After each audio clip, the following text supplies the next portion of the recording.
Hi everybody. I just did a live stream and unfortunately my microphone wasn't on.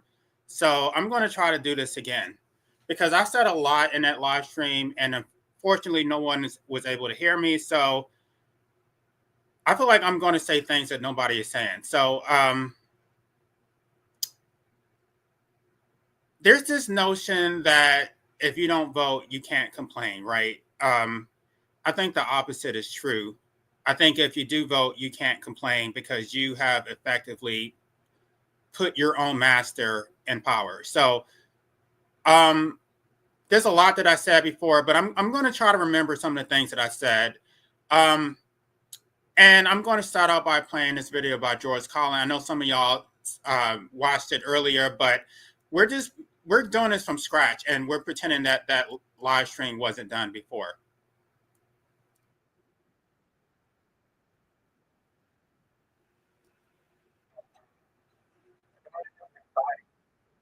Sorry, y'all. This is a mess.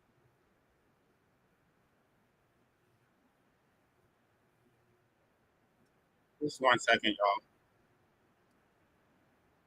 Families, American homes. All right, so I'm starting this George Carlin Now, there's video one thing you might have all over from scratch. noticed I don't complain about politicians. Everybody complains about politicians. Everybody says they suck. Yeah. Well, where do people think these politicians come from? They don't fall out of the sky. They don't pass through a membrane from another reality. They come from American parents and American families. By the way, y'all, at the end of this live stream, if you guys want to come up and discuss it, there's a lot that I have to say about this, but y'all can come up and discuss it if you disagree with me, if you have something to add. American homes, American schools, American churches, American businesses, and American universities, and they're elected by American citizens. This is the best we can do, folks. This is what we have to offer. It's what our system produces. Garbage in, garbage out. But here's the thing, though, even when you get someone who is real, who actually is trying to promote policies which are in the interest of the American people, those people will never get put in power. Why? Because people vote based on things which are superficial. They vote based on charisma and how cool you are and whether they want to have a beer with you. And you're never going to get the perfect politician anyway, right? In this past election, I feel that voters were basically forced to choose between the lesser of evils, and there was no perfect candidate, right? And I'm going to come back to that. I want to talk to you all about why Americans were basically forced into voting for Donald Trump, and it's not really their fault. But let's get through this George Carlin video first. If you have selfish, ignorant citizens, you're going to get selfish, ignorant leaders. And term limits ain't going to be any good. You're just going to wind up with a brand new bunch of selfish, ignorant Americans. So maybe it's not the politicians who suck. Maybe something else sucks around here, like the public. Yeah, the public sucks. There's a nice campaign slogan for somebody. The public sucks. Fuck hope. Fuck hope. And he's not wrong. It is the public. The public, in a democracy, you have a majoritarian system. So what it is the public voting to oppress themselves, right? They don't look up to fight against their own oppressors. They look for an opportunity to oppress somebody else. Because if it's really just the fault of these politicians, then where are all the other bright people of conscience? Where are all the bright, honest, intelligent Americans ready to step in and save the nation and lead the way? We don't have people like that in this country. Everybody's at the mall. It's not even that we don't have people like that. Those people will never get put in office. Why? Most of the time, people are doing straight party tickets. They're not researching. So they rely on the corporate media to tell them who to vote for. It's manufactured consent. People are uninformed. And I think that it's wrong to vote when you're uninformed. I don't think that you should just be voting just because it's a duty. If you don't have time to research politicians and their policies, then you should not vote. It's not something that you should just do just because it's something out of habit or out of boredom. No, it's a great responsibility. The coercive power of voting should be taken seriously. And because most people just vote and they vote based on who the media tells them to vote for. And I'm not sure that the media necessarily told them to vote for Donald Trump, but at the same time, they did not cover the third party candidates or there's just no way that you're ever going to get the type of candidate that you will ever want if you are relying on the media to give you the information. And the way that the political structure is set up, you need so much money to even run for office. It's just a rigged system. Scratching his ass, picking his nose, taking his credit card out of his fanny pack and buying a pair of sneakers with lights in them. So I have solved this little political dilemma for myself in a very simple way. On election day, I stay home. I don't vote. Fuck them. Fuck them. I don't vote. Two reasons. Well, there's this whole perception that those who don't vote, they're lazy, they're apathetic, they're ignorant. I'm not sure that's necessarily true. I think there are some who fall in that category, but there are others who are conscientious, but they believe that there are other ways of affecting change. And anarchists believe in direct action and mutual aid. We don't believe that you can affect change through the political process, that you actually need to have boots on the ground who are actually doing things.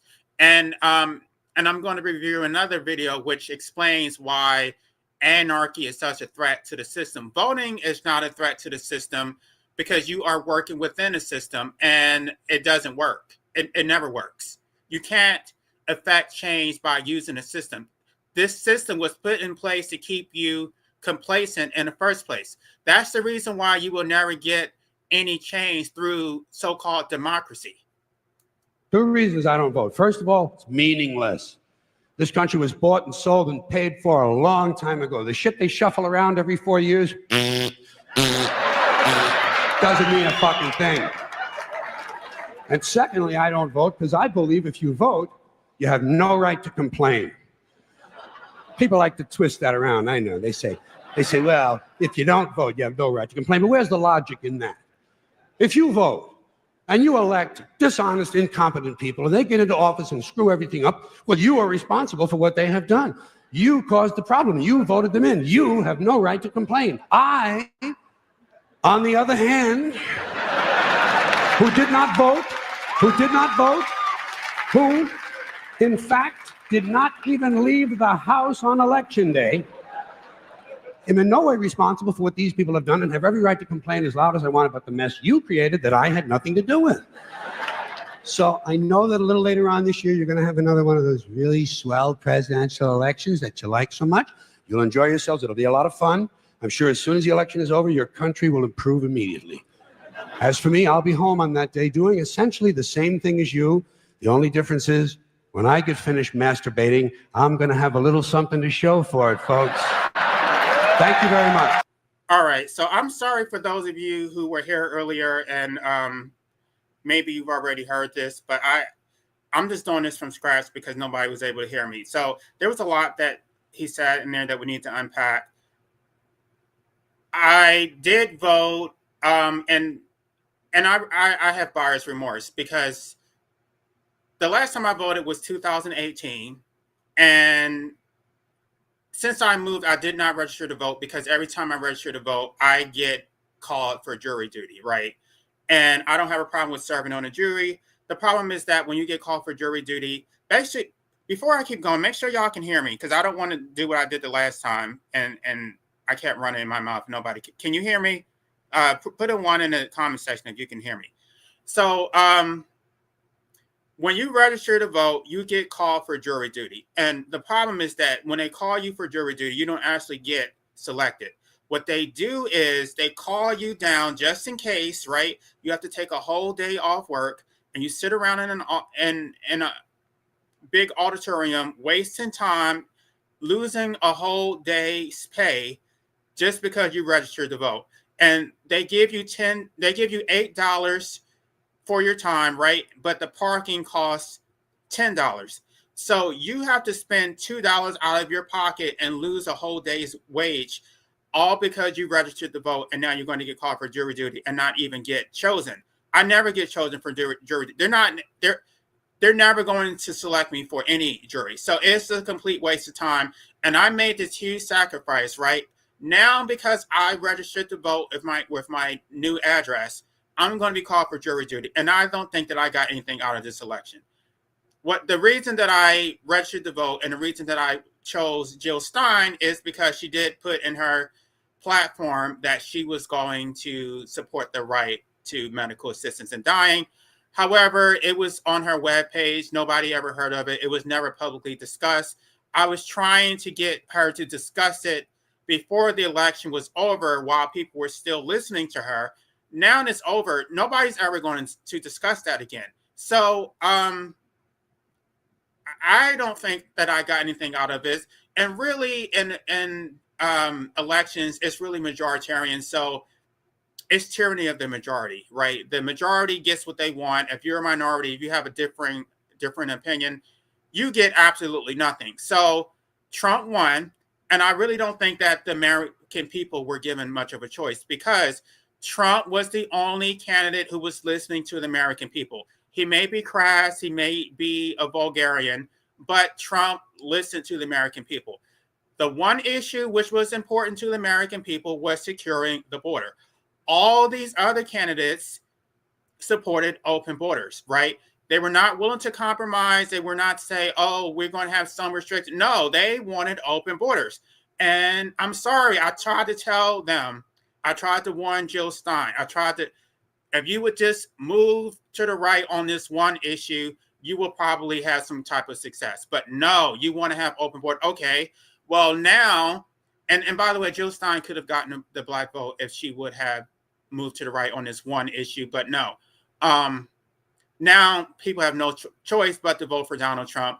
And we're getting a whole bunch of authoritarian policies besides the border, right? That was the one issue they wanted, but he's going to be pushing a lot of right-wing policies, and he's giving more power to the states, which people seem to think that liberation comes from states' rights. States don't have rights. States have duties and obligations to serve the people. The purpose of the government is to protect our individual rights. It's not to trample over them and tell them what you can and can't do. So when you look at all types of oppression throughout history, it's been the states that have imposed the oppression, right?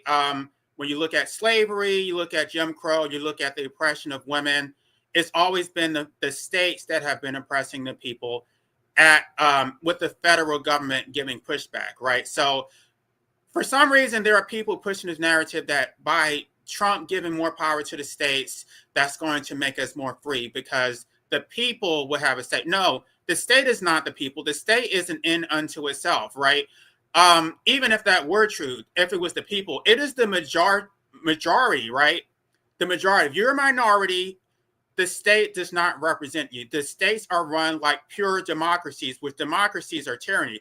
We're supposed to have a Republican form of government which protects the individual rights. So the federal government protects individual rights, i.e.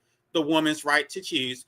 But all these statists who are complaining about how Donald Trump is so authoritarian, they're authoritarian themselves because they want to use the coercive power of the state to force women to have children against their will.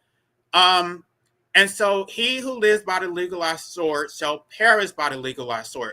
You want the state to oppress people, now you're going to be oppressed by the same measure. So Donald Trump is turning power over to the states, and there's going to be a lot of draconian policies coming from that. And it's completely your fault. I mean, it's not completely your fault. The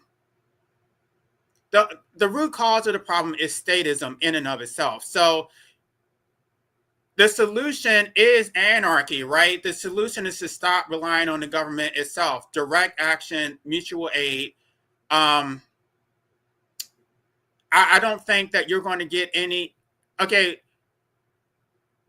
Again, I did a whole live stream, so I don't know if I'm being repetitive or not. But what I wanted out of Jill Stein was the right to medical assistance and dying. And I did not get that. I don't think that they intend to represent the will of the people, right? There are studies showing that politicians represent special interests, that the people almost rarely, if there's a policy position that most people support, politicians do the exact opposite. So the wealthy get what they want, and all you're doing by voting is giving legitimacy to an illegitimate system, right?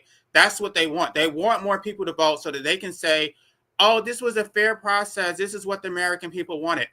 When most people don't vote, then they can't say that it's a legitimate system. It's not. Gosh, there was a lot that I said in that last live stream, and I know I'm forgetting like half of it. I'm going to do my best to try to reenact what I said in the last one, but I have another video I want to show y'all. 1 second.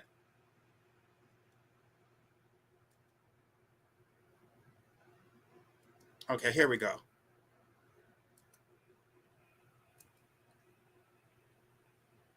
Now, this is Russell Brand. They were discussing anarchy and why anarchy is such a problem for most people. Why this is a real threat.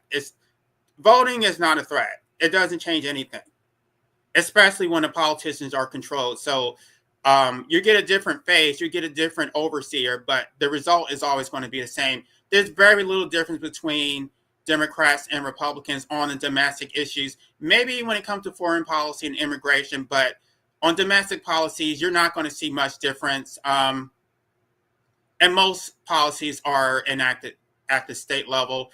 The state is your oppressor, not the federal government. I don't know why people are saying this is the okie doke. This is the manufactured consent that you're going to say you want limited federal authority and more state authority when the state has general police powers. The state controls your daily life, whether you eat, sleep, or shit. The state is the one that is harassing you, pulling you over at gunpoint.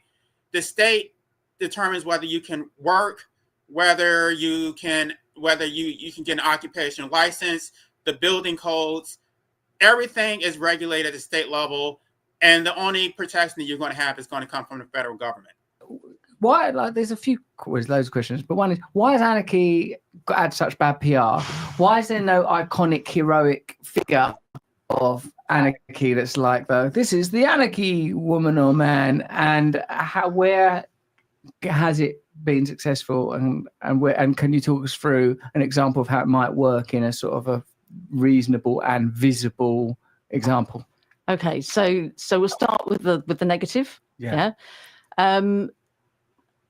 It's difficult to work out exactly why public opinion is so hostile, but it's always been the case. So right from the point when anarchists started to organize and call themselves anarchists, so we're talking from the 1840s, the 1870s, they attracted a bad press. And I think it's partly because of... I just want to stop right there. They're telling you to vote, right? Why would they tell you to vote if they thought that voting was actually going to change the system? No, what they tell you not to do is to be an anarchist, right? There's no serious discussion of anarchy. The narrative is that anarchists are violent, that we're criminals. No, they're the ones who are violent. Statism is the core instrument of oppression and violence that you see on a daily basis, right? It's not us. We're anti-violent. Statists are violent, but because their violence is state sanctioned, they believe that it's legitimate. It's not legitimate. The police are constantly pulling you over at gunpoint. They're telling you what to do under threat of physical force. And because you believe that it's legitimate, you don't even question it. This is violence. It's violence on gratuitous violence. And I don't know. I mean, I guess you guys accept it, but I don't. I mean, it's like you get your dictator, right? There's a revolving door between your dictator and somebody else's dictator. So if Kamala Harris would have won, these so-called left, I know they're not left, but just for the sake of argument, you would have got a left dictator who would have imposed vaccinations. And I mean, she was a former cop. She threw people in prison. And so another dictator won, who is Donald Trump. And I'm not saying like literally, I'm not saying like Donald Trump is Hitler. I'm saying that they're all dictators. I'm saying that they all are authoritarian. And so the right would have been just as upset if Kamala Harris would have won. So the fact that people are upset and they feel like the world is coming to an end, the fact that the government has so much power in the first place is the only reason that you're upset. If the government had limited power, then this would not have any bearing on your day-to-day life. The ways in which anarchists expressed their critique. So they were talking primarily, I suppose, not to the old autocrats or the aristocrats or the sort of the old landed, I mean, they didn't like that either, but the people that they most upset were those that they had something in common with. And they were talking really to Republicans and liberals who they accused of failing to deliver on revolutionary goals. So the standard kind of historic goals of equality, liberty, and fraternity. And what they were saying was that, if you're serious about those goals, then you can't organize in the way that you're organizing. You can't defend the constitutions that you've set up, because fundamentally what those constitutions do is structure inequality and bring enmity between people by protecting the right to private property. Right. So that's the problem with statism, right? And people want to skip to capitalism, but no, the root cause of it is statism. The state gives you the right to private property, which, by the way, is not actually yours, because in my case, the city destroyed my property. They owned the lot behind my house. Their tree fell on my fence. And then when I sued them, they removed, it was filed originally in state court. They removed it to federal court. And then I filed an amended complaint and removed it back to state court. And they filed a plea to the jurisdiction claiming immunity. So what immunity means is that the state has carte blanche to destroy my property, and I can't sue them because they're the sovereign and I'm the subject. So they're the slave. I'm the slave. They're the master. And this is what statism is. You don't actually own the property. The state is sovereign, which means the state owns all private property, and the state also owns the citizens. I told y'all that when I was reviewing Jean-Jacques Rousseau's writing on the social contract. The people are not sovereign. The state is sovereign. So under statism, you are a slave. And it's not hyperbole for me to say that. That is actually what statism means. That's the reason why these so-called sovereign citizens say they're not citizens. They say that they're sovereign because to be a citizen, quote unquote, citizen, is a slave. And for as long as you do that, and for as long as you use the law to uphold that relationship, you're forever going to have masters and slaves. And you can tell me. Right. So they get to own private property, or ostensibly own it. They don't really own it, but they have a right to exclusion, at least against other citizens, right? So they file their deeds with the county clerk, and they get to own it in perpetuity, the right to exclude others. And by owning capital, that gives them the right to oppress people. And they also get to file their certificate of incorporation, which is corporations are fictitious entities. And that gives them legal protections, a barrier against liability. So they can, it's basically a license to oppress people without being held accountable. So when you sue the corporation, you're not holding those individuals accountable. And there are very limited circumstances where you can pierce the corporate veil and actually sue the corporate actors. But this is what you get under this whole capitalistic status system.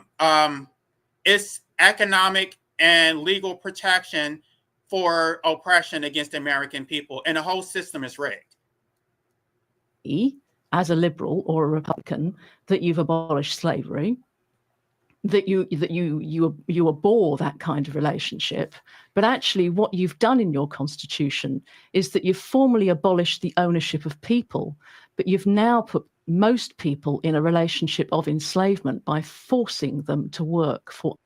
So is a difference between chattel slavery and wage slavery. And as Noam Chomsky explained, in wage slavery, you're not owned by a master, but you're just rented, which is actually worse, because when you were owned by a physical master, your master had a vested interest in protecting you, because that was his investment. But when they're just renting you, you're completely disposable. They can just replace you. They can replace you whether they're basically going to give you away in exchange for whoever's willing to work the cheapest and who's ever willing to be abused and exploited. And then you have no means of fighting back because you're so disposable. And the state has crippled you anyway, because the state does not allow you the right to earn a livelihood without obtaining an occupational license. So if you don't have a license, in many vocations, you don't have a right to work, which means that you don't have a right to live. Others on the owner's terms. So that's a pretty devastating critique, because it suggests that everything that the liberal or the Republican state defends in terms of rights, democracy, and I mean, at that time there wasn't any democracy, but certainly in terms of rights, was a fiction. And not only that, compared to other socialists, the anarchists refused to contemplate entering into these systems in order to change them, because they believed that the systems themselves were inevitably corrupting. So unlike social democrats, unlike other right, so that's the problem. And I guess I wasn't aware of this before, that anarchists are considered socialists, but we focus we focus on different issues. We focus on direct action and mutual aid, whereas the traditional socialists, they focus on using the state to, I don't know, promulgate social justice, economic equality. And anarchists don't believe that. We don't believe that the state can be used, that the state in and of itself is an act of tyranny and violence. So you can't affect change through the state. The state needs to be dismantled and replaced with something else, something that actually represents the will of the people. You're basically going to be chasing your tail, trying to get the state to represent the will of people. They're not going to do it. I mean, insanity is repeating the same thing and expecting a different result. You're not going to get any change by voting. You need men on the ground, men and women on the ground, exacting tumult, dismantling this system, and creating something else. And if you just vote, all you're doing is perpetuating this system, right? You're not going to see any results. You're not. I mean, this system is so corrupt. And I'm going to eventually get back to Donald Trump, because Donald Trump is opposed to getting rid of governmental immunity. Yet Donald Trump wants to sue state actors who have been so-called oppressing him, right? Using their coercive power as elected officials to go after him. But Donald Trump has wealth. Donald Trump has an army of lawyers. Donald Trump can defend himself. The average Joe Blow can't. So what are we supposed to do when a state oppresses us and they're protected with immunity? We don't have the same privilege that Donald Trump has. So you need to get rid of governmental immunity. Socialists, and certainly, you know, some of the socialist currents that come from, they're informed by Marxism. They refused to think in terms of organizing political parties, and they always advocated direct action. And as soon as you put yourself outside of the systems and you say, one, I'm going to fight your systems because I think they're wrong. Two, I'm going to expose. And I'm not sure that the Black Panthers were I think they were technically anarchists, but what they did is they did not operate within a system. They engaged in mutual aid, where they were feeding people, they were educating people. There's the mutual aid is basically being self-sufficient, doing for yourself and not relying on the government. So if you are going around feeding people and helping them, then the people are going to rely on you. They're going to respect you and see you as a legitimate authority, because the authority is the person who's actually benefiting them. So if you can start an organization and you're actually serving the community, they're going to turn to you more than they are turning to the government. They're going to see the government as being useless and being oppressive, which is exactly what the government is. The values that you hold dear as being false. Yeah. And 3, and I'm going to fight you by methods that you don't approve of. It's perhaps not surprising that anarchists get a bad name. They look like they're irrational. They look like it's easy to demonize. Right, because anarchists are not going to their masters, begging the masters to serve their interests. They're just going to go out and do it.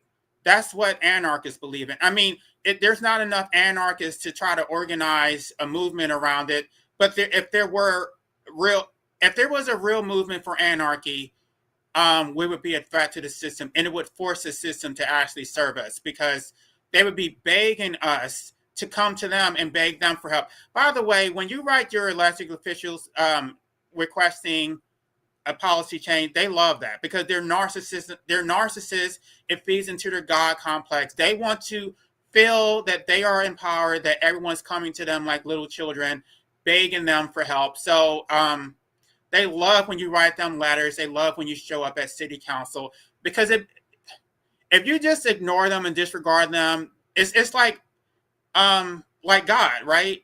Gods need servants. They need people to pray to them and worship them, and that's how these people are. They have a God complex, and if you notice, they focus more on people who are disconnected from the system. They focus on the independents, those who don't vote.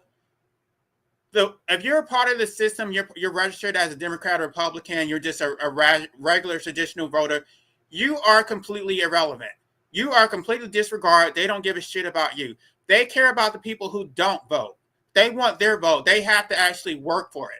So by not voting, you actually have more power than when you actually are voting. Them as irrational.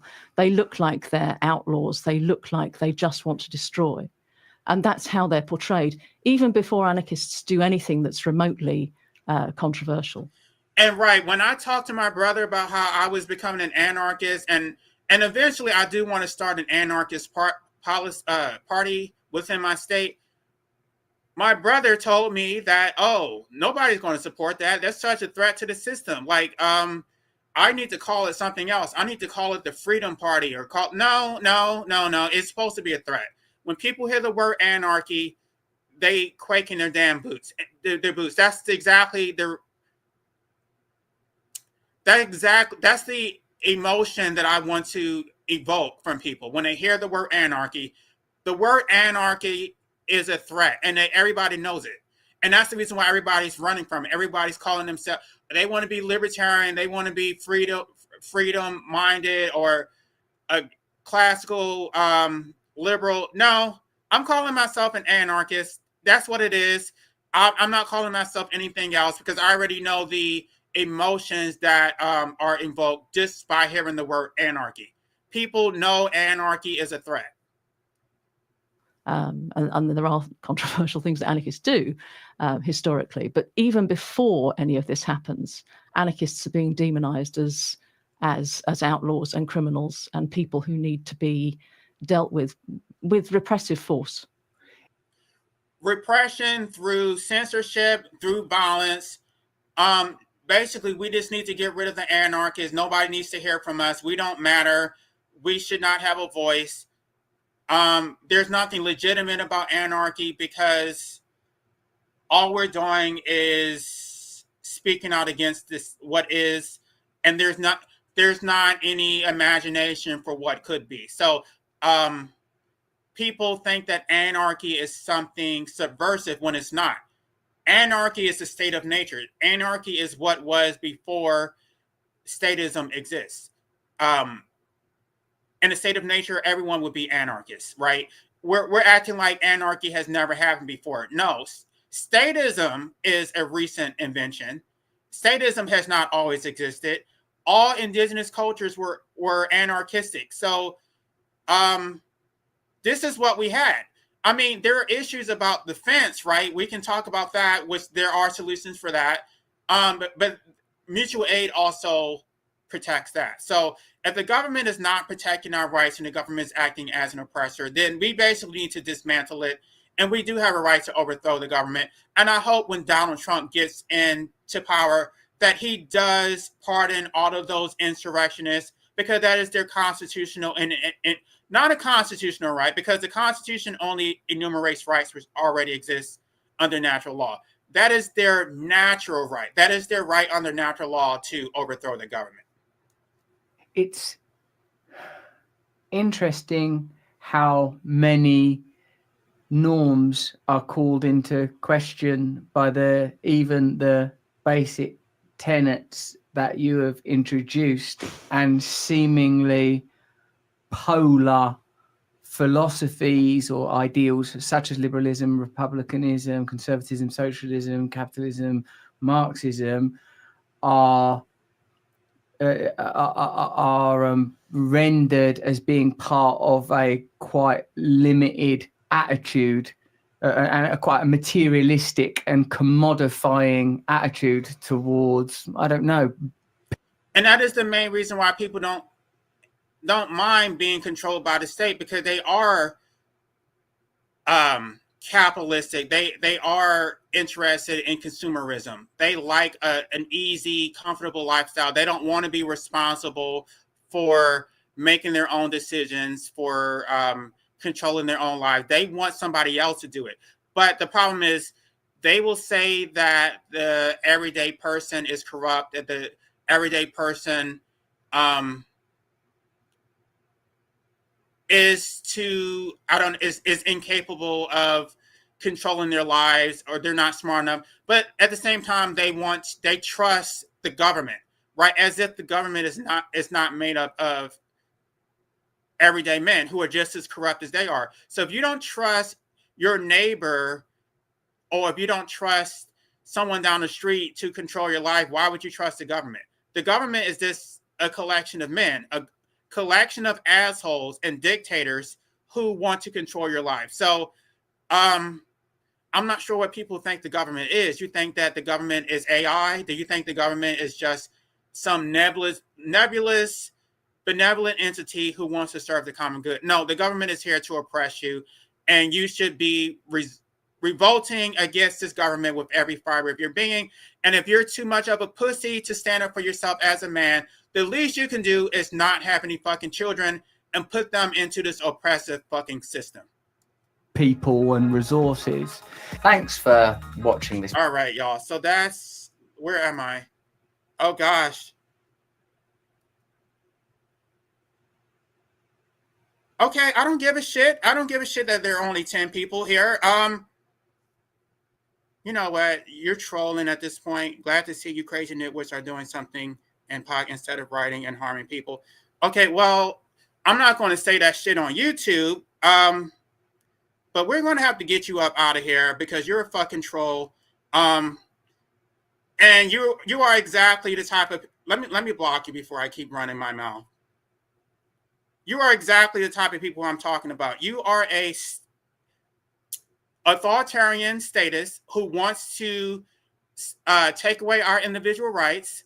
You don't believe in freedom. You don't believe in the Constitution. You want the state to have sovereign immunity to trample over us and to force women to be incubators for the state. You don't believe that, you don't trust you have no self-esteem, right? You don't trust yourself to rule over your own life.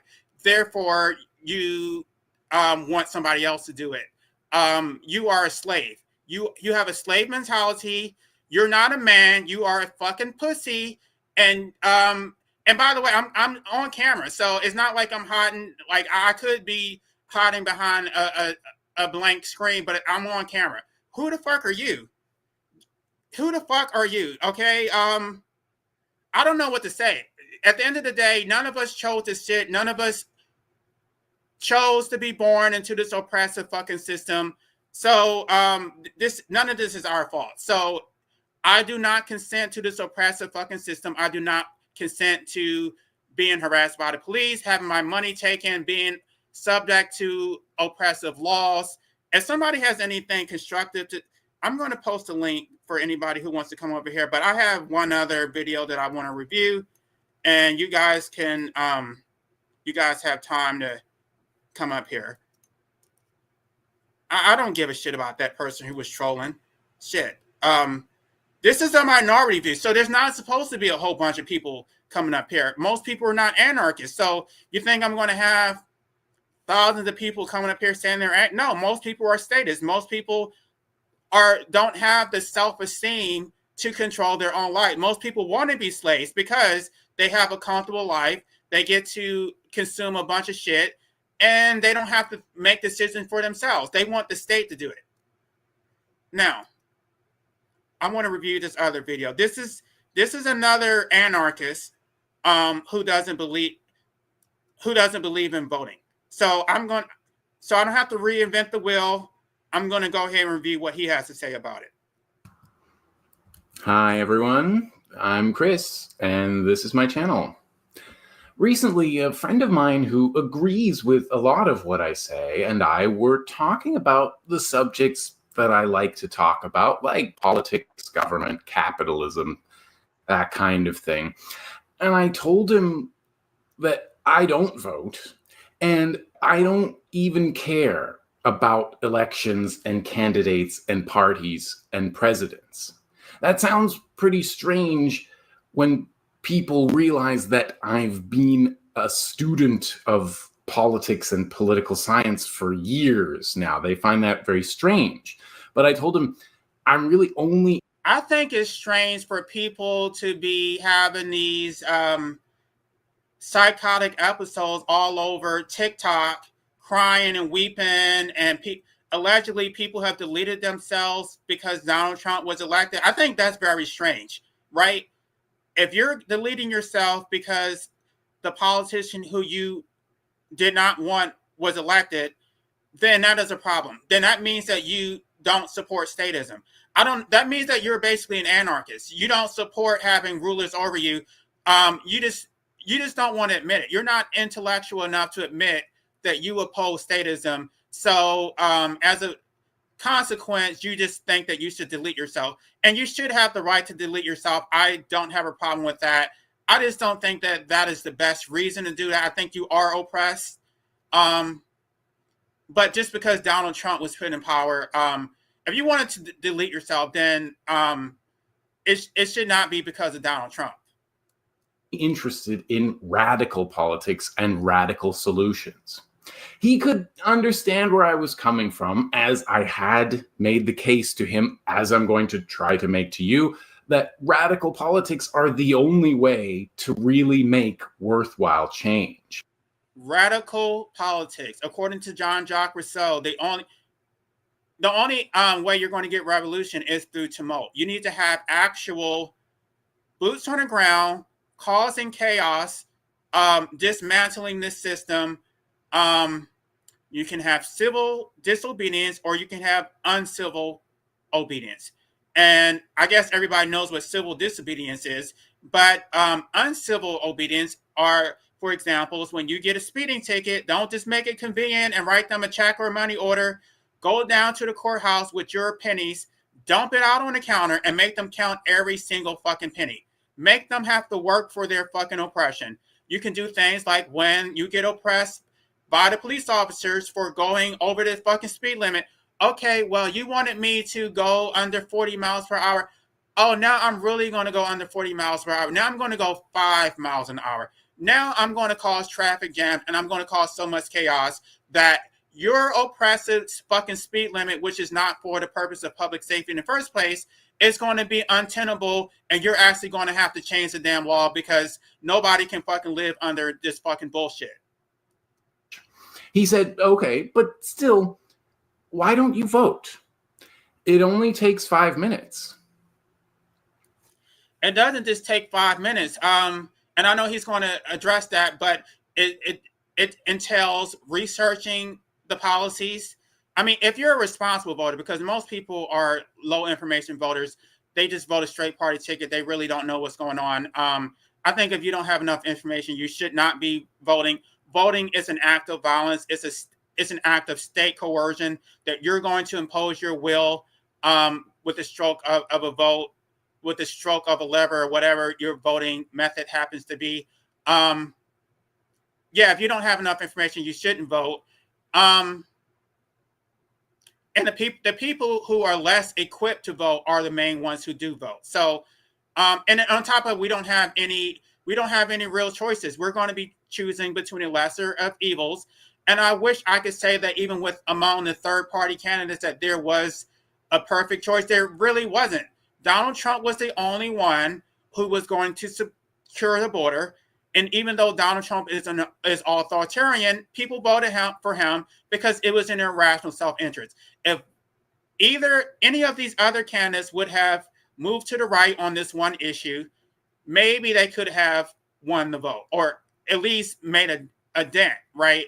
But no, they gave the people no choice but to vote for Donald Trump. So in addition to getting a secure border, we're going to get a whole bunch of authoritarian policies. And we're going to get more oppression from the state because Donald Trump is going to turn all power over to the state and basically release the Kraken that the state has been wanting to oppress its people, but they haven't been able to do it because the federal government has been putting checks on the states. And now there are going to be no checks and the states are going to be running amok. You're going to see that. You're going to see that giving power to the states is not the right thing to do. You want the federal government to put checks on the states because the states are far more oppressive than the federal government. Does it? I've heard that from just about every voter I've ever talked to. I'm going to show you today how, first of all, the only 5 minutes thing is a total lie.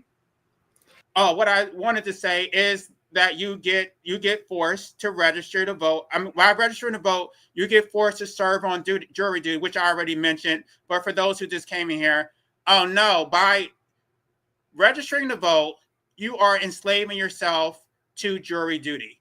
You're going to be constantly called to take off work, and you're not going to get compensated. So unless you're going to pay people for serving on a jury, people cannot afford to take a whole day off work just to come down and lollygag and then be sent home without any compensation. So, yeah, that is a problem. And I don't know if these candidates realize that the sacrifice that people are making just to register to vote. And then after we made the sacrifice, you're not going to do your part and even represent our interests. We're telling you that we don't support open borders, and you're going to support it anyway and shove it down our damn throats and give us no choice but to support Donald Trump, which I did not vote for Donald Trump. But still, I understand why people voted for him. And second, how even if it only really took 5 minutes of your time, even that 5 minutes would be a waste of time. By the way, I'm going to be talking about electing people here. A referendum is a bit different because it could be grassroots direct democracy, and that's great. But elections are not the same. By the way, the problem with open borders is that you're giving the coercive power of the vote to an unlimited and undefined group of people. Voting is an act of violence. It's an act of state-sponsored violence.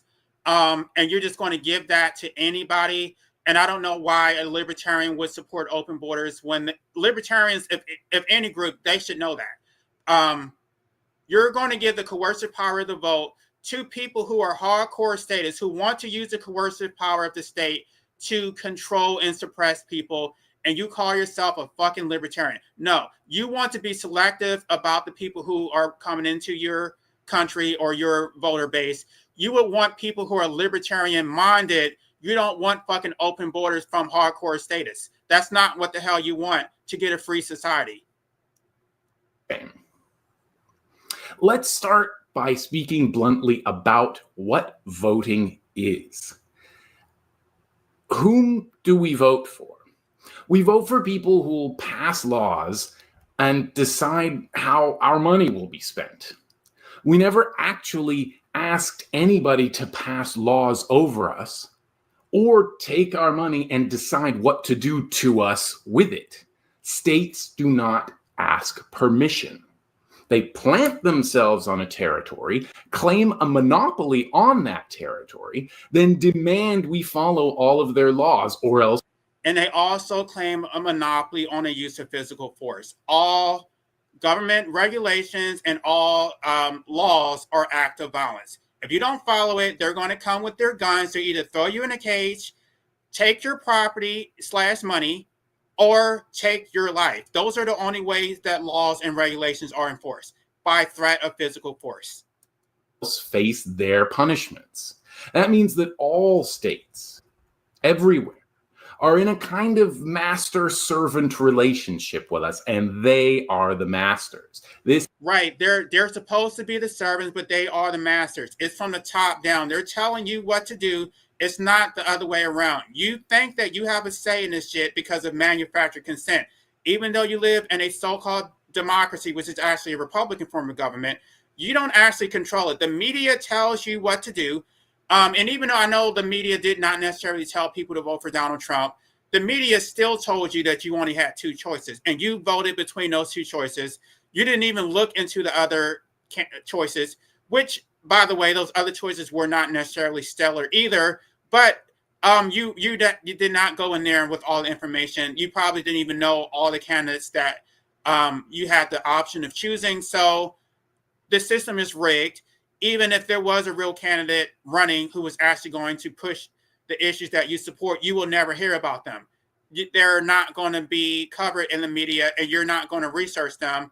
And I know this as someone who's actually run for office before, that people found out about me after the election was over, and it's too late by then. So, yeah, people are not doing their research, and they're relying on the media to tell them who to vote for. Is an essential point for you to understand. They consider themselves your masters. You don't have power over them, however much you hear the word. That is what the social contract is. It's the sovereign and the subjects.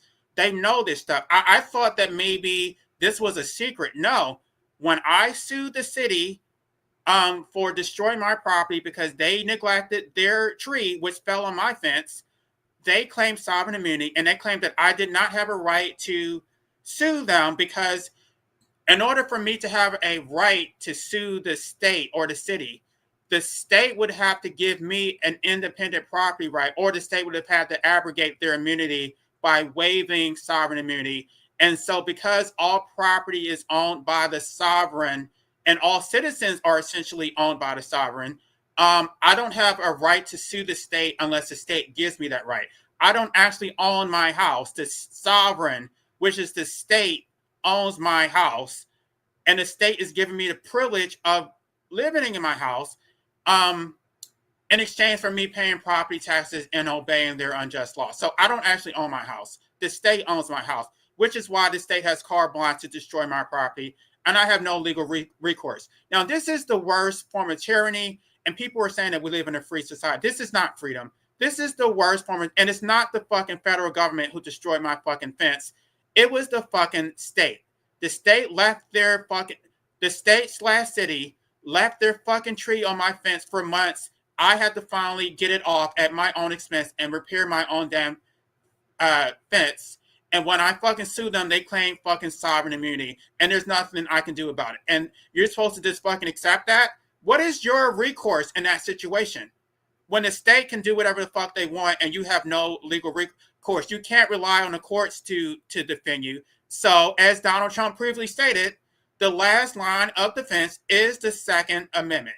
You need to arm yourself and defend your own fucking property and defend yourself. And then there needs to be a mass movement. There needs to be private militias defending the fucking Constitution, because the fucking courts are not doing it.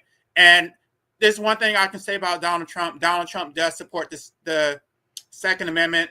The problem is that Donald Trump thinks that the Second Amendment should only be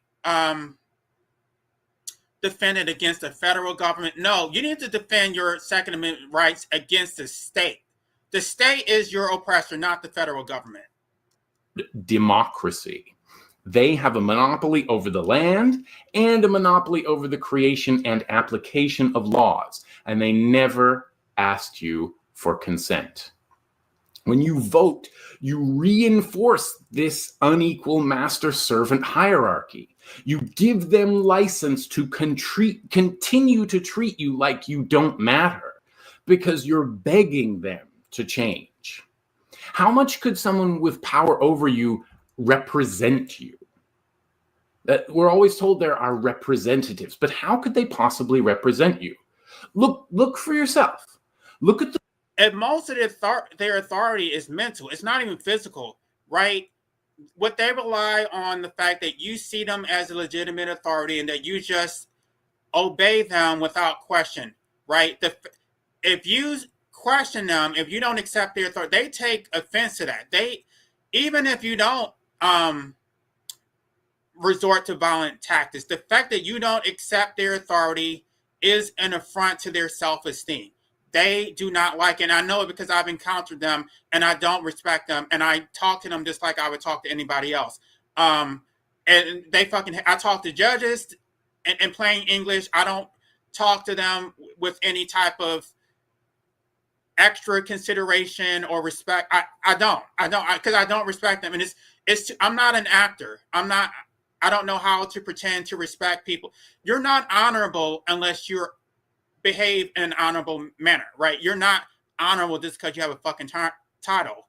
And they don't follow the law. So I'm not going to give you the presumption that you're honorable just because somebody put you in that position of authority. You're not honorable until you have proven yourself to be honorable. And if I'm not honorable without being able to prove myself as, then why should I give deference to you as a judge or as a politician? You're not fucking honorable. Get the fuck out of here. You're a piece of shit who's oppressing the American fucking people.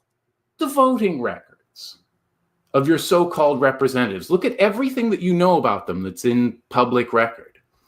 Is that what you wanted them to do?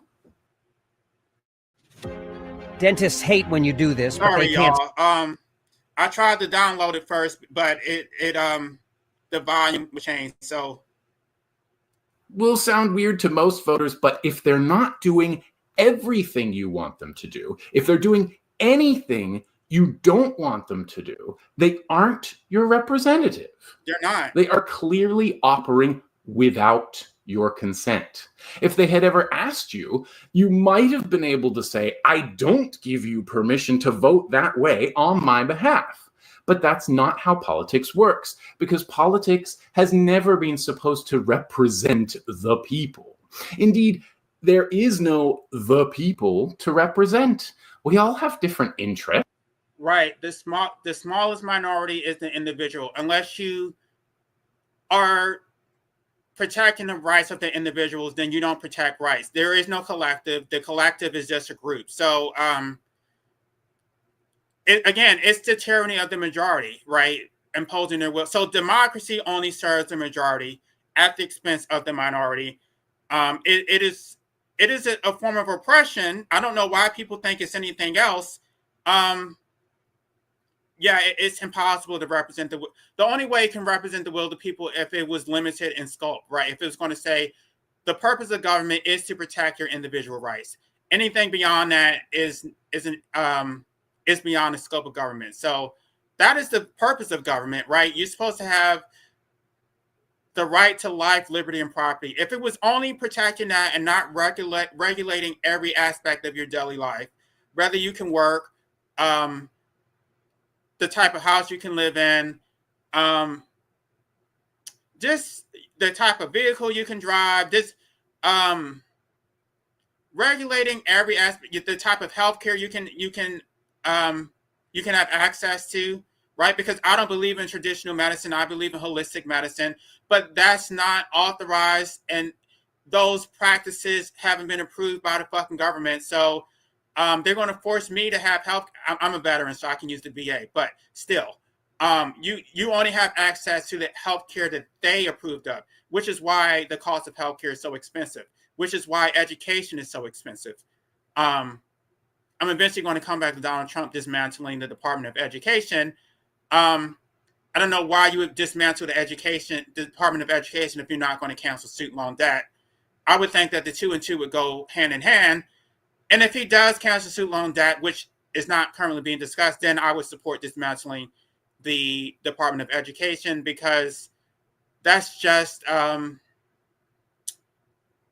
don't know. It's just a money bag. It's just it's a grift that all these so-called educators are getting all this money because they know you're going to get these student loans that you'll never be able to repay, and they're lying to you, saying that you're going to get a job at the end of the tunnel, but really you're not, because even after you get the education, the government will not allow you to work without a damn occupational license. So I have over $200,000 in student loan debt, and I cannot work in my chosen trade. So they're telling me that I have a duty to repay the loan, while at the same time preventing me from earning a livelihood in my chosen trade. So how am I supposed to pay the damn loan? So for the libertarians who don't support canceling student loan debt, you are full of shit. It could be anything. And maybe you have an interest in wars and giving huge amounts of taxpayer money to large corporations. But if so, you've probably got several $1 million more than I. And this is an inversion of what the purpose of government is supposed to be, right? You have corporations. I told y'all before. I guess I need to go over some stuff that I said before, which I haven't said recently. That corporations used to be, all corporations used to be public, right? You could not exist in perpetuity, and you had to serve a public purpose. Now, basically, in the 1800s, there was a series of Texas railroad cases which created the private corporations, which private corporations don't have to serve a public purpose. They can exist in perpetuity. And now the government is actually serving the corporations, which the corporations were basically an aberration, right? They were not the norm. They were not the standard. They were a deviation from the standard. That the normal corporation had to be a public entity which served the public good. A private corporation was extremely rare, and now private corporations dominate everything, and the governments serve private corporations over the interests of the actual people. So this is an inversion of the purpose of a government, and it's an inversion of the purpose of a corporation. I do. You already influence these so-called representatives for your own benefit, and our interests are fundamentally at odds. So they don't try to represent everybody. They just try to represent some people. And by what I'm sure is pure coincidence, it just happens to be the people who give them the most money. And how much does an election change anyway? I mean, yes, sometimes it is a race between one person who isn't that great and one person who you think is so horrible you'd consider strangling them, in which case I suppose it's clear whom you should vote for. So go ahead and do it. But it's not always obvious whom to vote for. And you don't know what they'll be like when they actually take office, unless, of course, you just believe everything your preferred candidate says on the campaign trail. I mean, who were you actually supposed to pick in this last election? And I'm talking about the presidential election because that's the one that everyone is more familiar with. But even at the state and level, who are you supposed to pick, right? In a presidential election, we have candidates who maybe they would have supported cancel student loan debt. Maybe they would have supported other policies that you were in favor of, but at the same time, they supported open borders. So there was no one candidate who was perfect, who was going to represent everything that you wanted. So you would have to choose between the lesser of evils in any circumstance. I mean, it would be more representative if you were able to just vote on the actual issues directly on what you actually wanted, to say, oh, I do support canceling student loan debt. Oh, but I also oppose open borders, right? But no, they're not even trying to see what the American people want. They're coming up with their own bullshit, and then you're supposed to choose which candidate is better than the other one. And there is no easy choice. I don't know who you were supposed to vote for. So I can't sit up here and bash Trump supporters when it was hard for me to choose myself. And that's why I regret voting. Because again, the issue that I wanted to be discussed was the right to medical assistance and dying. And I don't think anybody moved the needle on that issue. So for me, it's a complete non-plus. What did I get out of this damn election? And I sacrificed, and it wasn't a substantial donation, but I did make a donation. I did, get the damn sign and put it on my yard. And I also registered to vote in my current address, which means I'm going to have to serve on the fucking jury duty. And I have nothing to show for it. Can I at least get a candidate who's going to support my issues or at least discuss it? I got nothing. I got absolutely nothing, and I do regret voting. And it might be fun after the election to say, well, if we had voted for my candidate, she wouldn't have done that. Well, how do you know? Because you believe what they said on the campaign trail? You believe the... And I'm not going to say this YouTube content creator's name, but we have a YouTube content creator who just made a whole video saying that the Muslim community made a mistake by not supporting Kamala Harris because now that Trump is in office, they shouldn't be going to Trump asking Trump for a ceasefire. Are you out your fucking mind? You think Kamala Harris was going to support a ceasefire? Kamala Harris said that she was going to give an unwavering support to Israel. So Kamala Harris lost, but it's not as if she was going to be any different. In fact, I would say, but on that one issue, Trump is probably less of a warmonger than Kamala Harris, although I don't know about his appointees. His appointees are probably war hawks, just like anybody else. Again, there was no easy choice on that issue. The bottom line is that Kamala Harris did support a genocide, and Kamala Harris did need to suffer a consequence. Again, this is another politician who was unwilling to go by the will of the American people. She wanted to impose her own will, and so she suffered the consequence. I can't say that Donald Trump is necessarily a better option, but there is no, you can't fault the Muslim community for not voting in support of the extermination of their own damn people. So for the person who made content on that, I don't know what you're thinking. If your people were being exterminated, would you have supported the person who was supporting the genocide of your own damn people and supplying them with weapons? Are you out your damn mind? The image their PR people created? And if you did, then you haven't really learned much from the other elections, I think. What they say has nothing to do with reality. It's all about shaping an image that garners votes.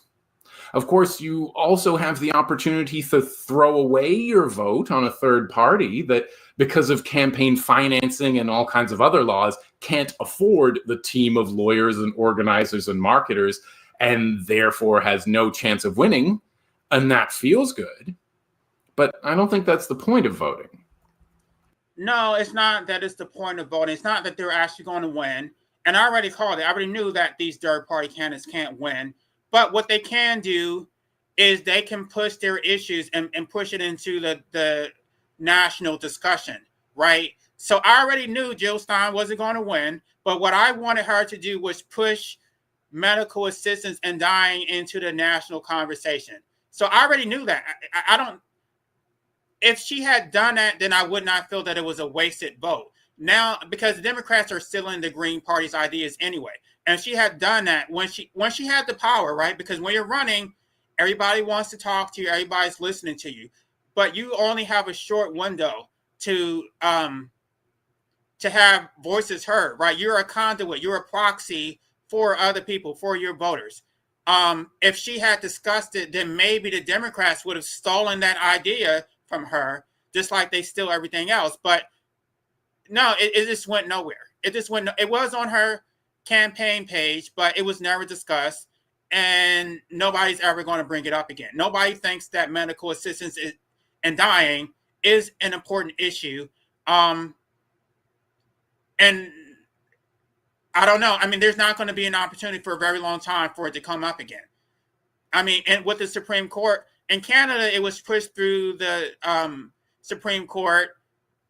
Our Supreme Court is never going to do that. So there's no hope for those of us who want that right.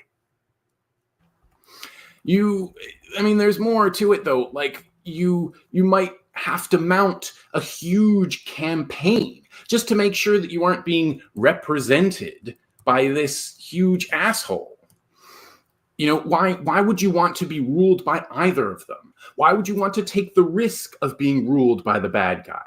Why is it legitimate that a guy like that has power over you in the first place? And when you vote, you're legitimizing the system itself so that whoever wins, it's considered legitimate that they have power over you and everybody else you know. It's legitimate whoever takes power, the voter says, so I'll vote in the hopes they won't be so bad. That system is, of course, reinforced by people who say you should vote, that you should have voted differently, or that you should have voted harder, or whatever their excuses are for you to shut up because someone you didn't like. Right, because it's supposed to be a sacrifice. It's not supposed to be about you getting what you wanted. It's supposed to be about you supporting what they want. So you don't even get the right to vote or not vote. You don't have any autonomy over your vote. They want you to sacrifice yourself and put the puppet that they want. And if you don't get what you want out of it, then so be it. Right? I did not support Obama. I wanted to vote for Cynthia McKinney, who was the Green Party candidate in 2008. I kind of got sucked in because people were saying that we should have the first Black president. And I did hold my nose and vote for Obama the first time. The first time I voted for him. The second time I did not. And I regret that. I don't think I had the self-confidence or whatever, or the political knowledge that I have now of the system. I don't know. People were really sucked into the idea of having the first Black president, and to me, I thought it was bullshit. I thought it was a distraction from the issues. I wish I had voted for Cynthia McKinney because I actually did support her, but whatever. They want you to sacrifice. They don't give a shit about what you want. They think that you're supposed to support their candidate so they can be happy. You get to be miserable. And the shit that is important to you doesn't matter. That's how this, and they're going to press you. They're going to shame you. They're going to tell you that if you voted for Jill Stein, that it was a wasted vote, that you should support the dictator that they wanted. And if you don't get what you want, then so what? So what? You should just be miserable. And of course, you don't have the right to die. So you just have to live with the consequences of the person that they wanted to put in office. Now has power over you. I tell them, if anybody has no right to complain, which is what they say, it's the people who support and believe in this system, not the people boycotting it. But in the end, we all have a right to complain because none of us has ever been asked for our consent to be ruled by this system. And I think I'm going to insert anti-natalism right here just for a brief moment, that just by being born into this oppressive system, procreation is an act of violence also, is an illegitimate exercise of authority. No one has a right to breed you into an oppressive system. And then how dare you impose life on your child and then not do anything to fight against this fucking system? So for all the people who think that there's a duty to procreate, I would say there's a duty for you to fight against this oppressive fucking system before you have fucking children, and not leave that burden on your fucking children to fight for you. And what does voting accomplish anyway? What does it change? Do you remember those commercials from 4, 8, 10 years ago maybe, where a bunch of celebrities said, "Don't vote" as a kind of joke. In case you haven't seen this video, or you've forgotten it, there was a bunch of A-list actors like Will Smith, Harrison Ford, Julia Roberts, all saying things like, "Don't vote." It's supposed to be ironic and funny. They say things like, "If you care about the economy, don't vote," or "Who cares about your children's education?" or "Who cares about global warming?" In the same commercials, they mentioned terrorism, human rights, the Bill of Rights, healthcare, gun control, the war on drugs, and they even mentioned Darfur. When has voting affected any of those things? Or at least in a way that could somehow have been predicted? Which candidate is going to end global warming? Which of them is going to improve education or make healthcare affordable? Which is the candidate who's going to legalize drugs? The government is not going to do that. You have to do it yourself. You have to get on the ground and be the change that you want to see. You have to, I mean, on any issue, you have the power to do it. I mean, individual can't do it, but the collective can. I don't know what the issue is, but if you want to legalize marijuana, there are people who have gotten in groups, gone down to the police station, smoking marijuana, and they already know the police can't arrest all of them.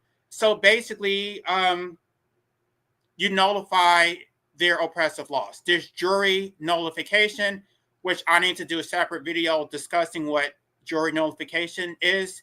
But there are direct actions that you can take, which don't entail you relying on the government to do it for you. They're simply not election issues, except to third-party candidates and independents who we all know have no chance of winning.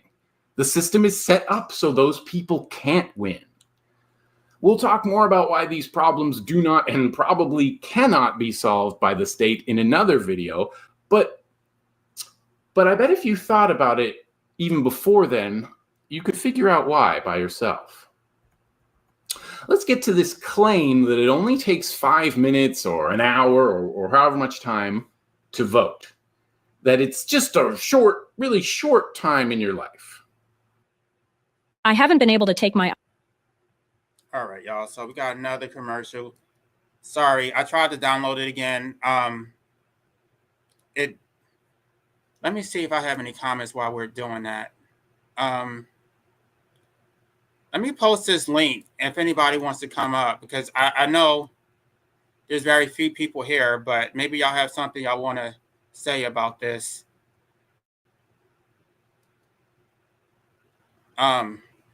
We did have a troll earlier who was kicked out. All right, let's keep going. You know that's not how it works. You know you read the politics sections of the newspapers. You know you have long discussions with friends and even strangers about parties and candidates. You watch the news or follow the Twitter accounts of the people running. You might even buy a sticker or make some other kind of contribution, or enroll in the party so you can pay more money and have longer conversations. You might write things on Facebook about why others should vote the way you're voting, or at least not vote for that bad guy. You might even have lost friends over politics. You know how that goes. And don't you think it's very disturbing how people are so emotionally invested and voting for their own master and voting for their own oppression, that you're so upset that your oppressor did not win and somebody else's oppressor got? I mean, at the end of the day, you're going to be oppressed. Like, this dictator is trying to control your life, and the system itself is a problem. I don't care. I don't care that Donald Trump won. I don't think that my life would have been better if Kamala Harris had won. Kamala Harris didn't even support canceling student loan debt. So I don't know what Kamala Harris was going to do differently from Trump, besides the fact that she was going to support open borders. I don't think there was an easy choice in this presidential election. At first, you think, I guess I'll vote for candidate A. I've thought about it a long time. They seem slightly better than candidate B. After a few weeks of conversations on this subject, you now believe so firmly in candidate A, you can't understand how anyone could be so blind as to vote for candidate B. You won't hear anything against your candidate or even their party, since a win for the candidate is a win for the party and vice versa, and have nothing but criticism for the bad guy. You might start to hate your friend who likes the bad guy because, well, if he's going to be such a Right. And when you do that, that basically means that you have a low self-esteem, that you don't have any identity, and that your identity is basically determined by your affiliations. People do this all the time. There are associations, and it's basically collective narcissism that your party is good and somebody else's party is bad. People do this when it comes to religion. It's like, oh, if you're a Christian, you're a good person. If you're Muslim, you're evil. It's like, do you have any individualism whatsoever? Do you have any individual identity or self-esteem? I don't. I think I used to fall into this. I really did think that all Republicans were evil. But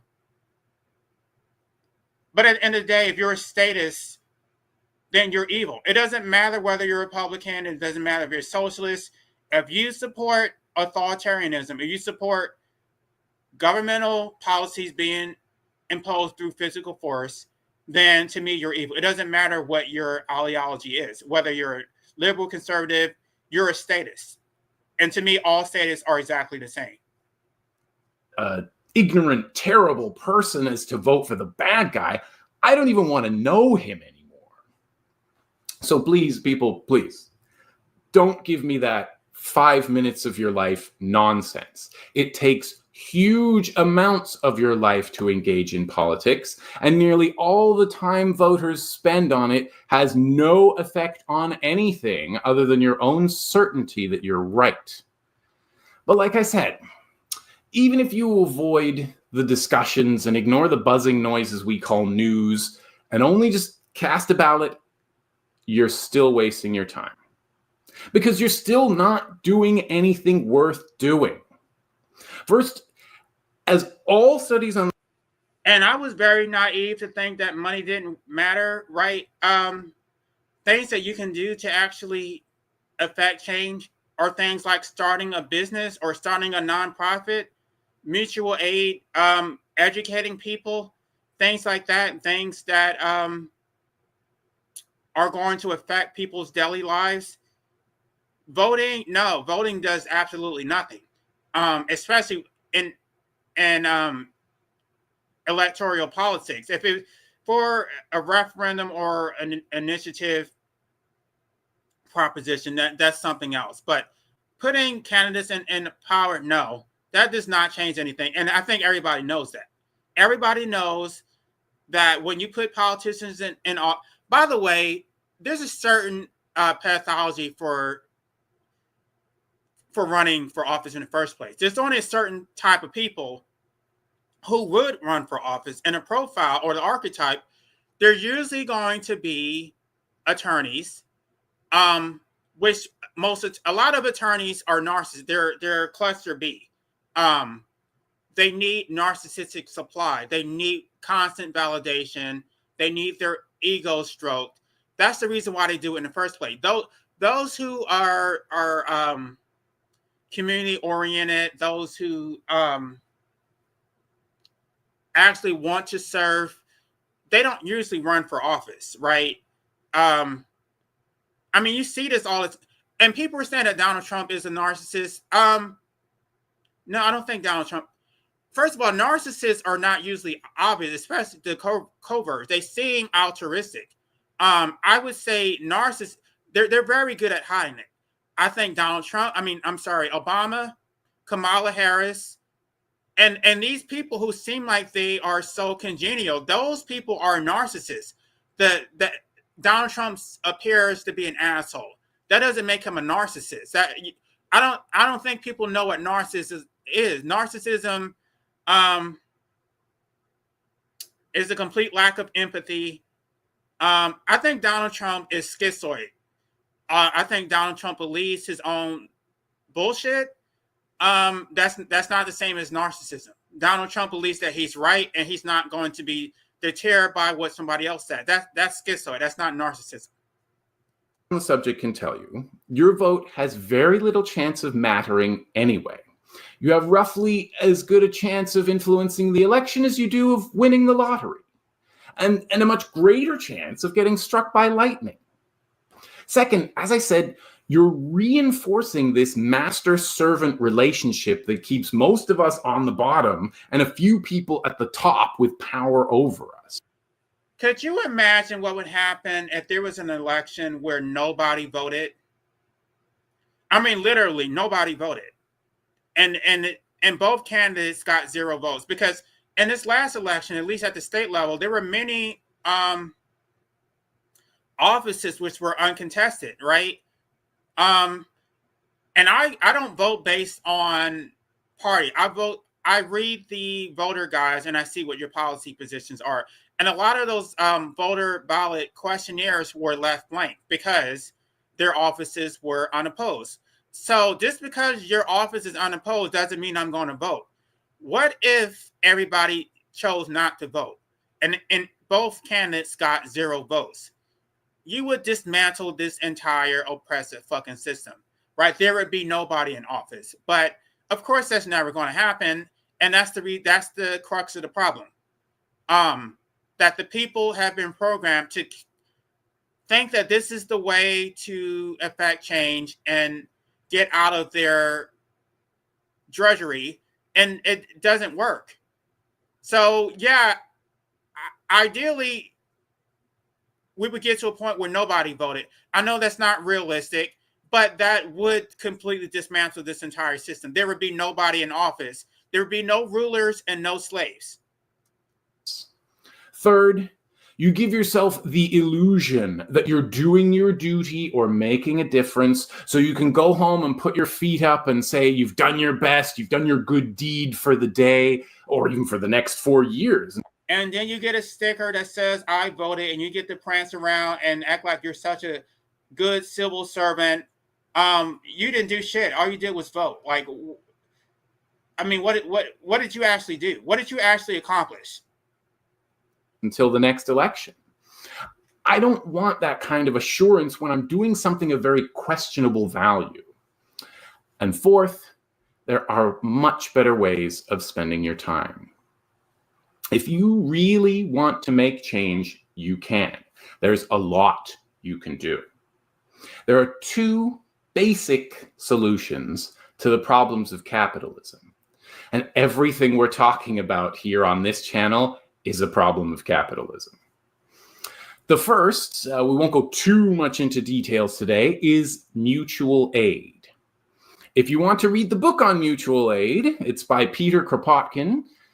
Or if you just want a summary, you could read my blog entry on the subject. I'll put links to both of those in the description of this video. Suffice it to say, mutual aid means taking care of each other. So if you care about healthcare, don't vote. I agree with them on that. If you care about healthcare, work with your family, friends, and neighbors to take care of each other.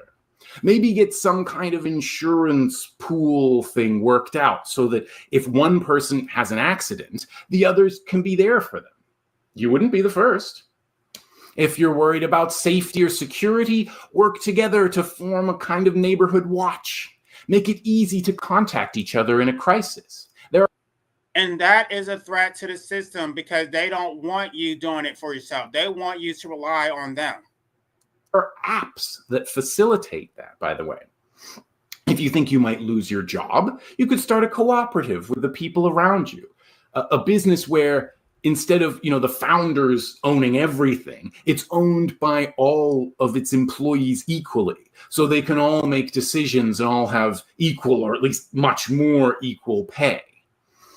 You could start a community garden so people don't have to go hungry.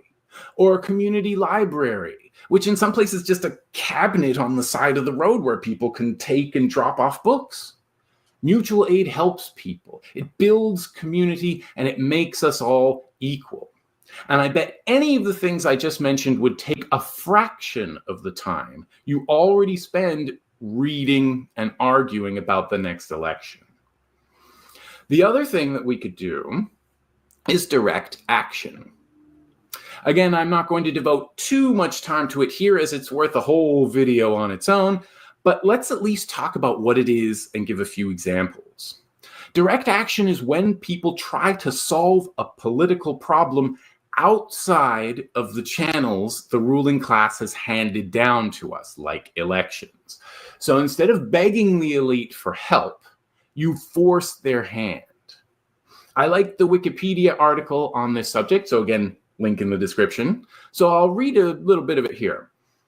Quote, examples of nonviolent direct action, also known as nonviolence, nonviolent resistance, or civil resistance, can include obstructing, sit-ins, strikes, workplace occupations, street blockades, or hacktivism. Right. And people don't want to do that anymore. There's no type of action going on. You just think that the government is going to give you a living wage, and you don't actually have to get your hands dirty. No. And then at that point, the corporations only fear the government, and they can bribe the government to do its will. They don't actually fear you because you're not the one who actually did it. So you need to get out in the streets. You need to strike and protest. I guess the problem with that is that they can just replace you with migrants now, because we have open borders, and now you have to compete against the entire country. So those who claim that they support the workers and yet they support open borders, that strikes me as completely paradoxical, and it doesn't work. You can't support workers when you support displacing them and crippling them and taking away their leverage. While violent direct action may include political violence or assaults, tactics such as sabotage and property destruction are sometimes considered violent. So that's end quote there. People look at Gandhi's Salt March as a good example, or just about anything that's been done under the umbrella of the civil rights movement. And though it's less commonly known, the history of unions under capitalism in the US and Europe is also littered with examples of direct action. Direct action is why we have a 2-day weekend, for example, and why kids don't work in factories anymore. I mean, you could, if you have a knee-jerk reaction to this, you might say, well, but that's because of laws. But where did those laws come from? Employers were forced to provide minimum wages and overtime and weekends and end child labor. If they hadn't been forced, their friends in government would not ever have stopped them. They would have had no incentive to. Direct action is how women got the vote. It's how the Berlin Wall came down. But people don't want to do that. People want to this right there.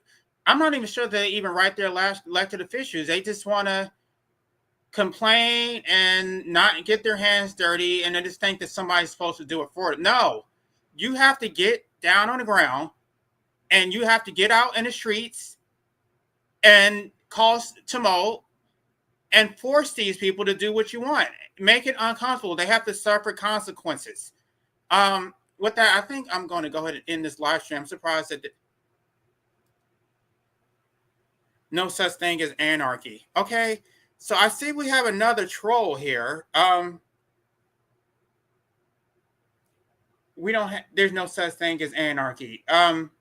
Yeah, actually we do have anarchy. It's just that anarchy only applies to us. It doesn't apply to them. So we're required to follow the law, and they get to do whatever the hell they want. So what is the quote, rights without duty make slavery? No.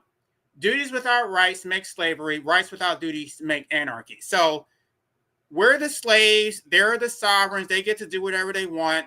So we do have anarchy. It's just, it only goes one way. the anarchy is on their side. They don't have any laws restraining them. The laws apply to us. So I don't know if you're still here, but it sounds to me like you're trolling. The fact that Donald Trump won doesn't mean that there's going to be law and order, right? That it's going to be chaos. It's going to be a bunch of authoritarian, and apparently you already missed it because I already said that I support his controls on immigration, but he's going too far with the shit that he's doing right now, and I didn't vote for him. But I'm not sure that you're even here. I think you're trolling. So I'm going to go ahead and end this live stream. But hopefully, those of you who are actually here to get something out of this content, maybe you did. So I'm gonna go unless somebody wants to come up. I think I already posted the link.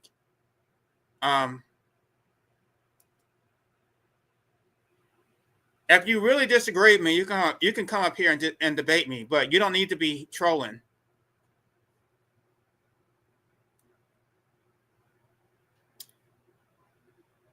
I don't know. I mean, if you guys think that you got something out of it, that's what I'm really interested in hearing. Did you personally get something out of this election? What?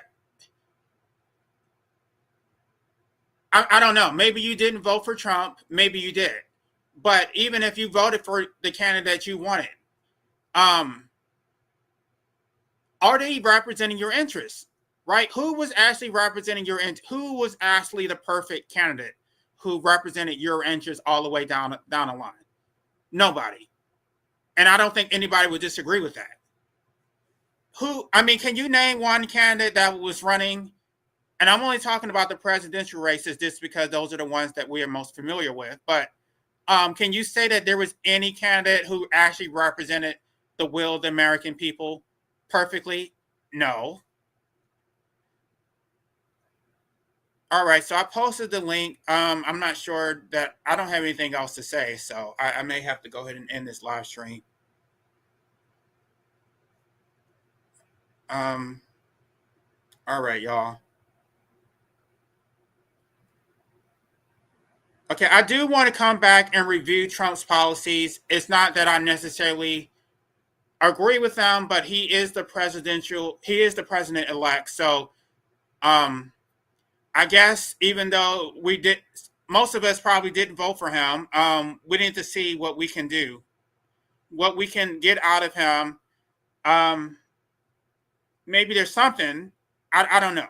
I have read his campaign page, but I need to actually do that and review that on his channel. So I'm going to come back and do that at another time, and then we'll see if there's any benefit from him winning this election. So with that being said, I'm going to go ahead and end this live stream. Y'all have a good day.